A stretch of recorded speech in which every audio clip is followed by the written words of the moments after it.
સાંજના સમયે થઈ રહી હતી આરતી, ત્યારે મારી નજર તો ધજા પર ગઈ. ત્યારે ધજા પર મેં જોયું તો ત્યાં એક ચકલી બેઠી હતી. તો મેં તેના દર્શન કરીને આરતીનો આનંદ માણ્યો. એમાંય નવરાત્રિના ડેકોરેશનમાં આપણો છે આજે ત્રીજો દિવસ. એમાં ડેકોરેશનમાં અમારો ઉત્સાહ તો એટલો વધી ગયેલો ને કે જલ્દી કામ પતાવીને જલ્દી લાઇટનો નજારો જોવા માગતા હતા. એમાં પછી આપણે આ શેરીમાં લાઇટ ફિટિંગ કરવાનું હતું, તો બધાનો ઉત્સાહ એટલો હતો ને કે જલ્દી કામ પૂરું કરવું છે. તો પછી બધા હળી મળીને એક સાથે લાઇટને ફિટિંગને અલગ કામ કરવાનું શરૂ કર્યું.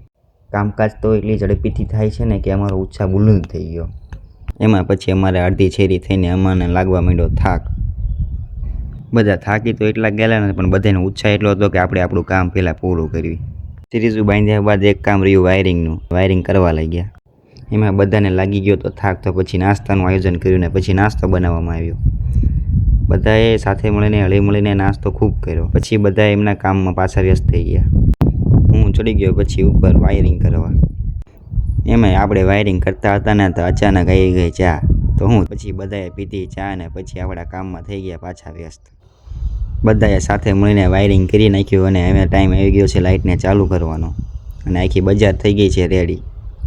એમાંય સમય 3 વાગી ગયા હતો તો બધાને આવતી હતી ઊંઘ. તો બધા હવે ઘર તરફ વળ્યા. હવે મળીશું કાલ. જય અંબે.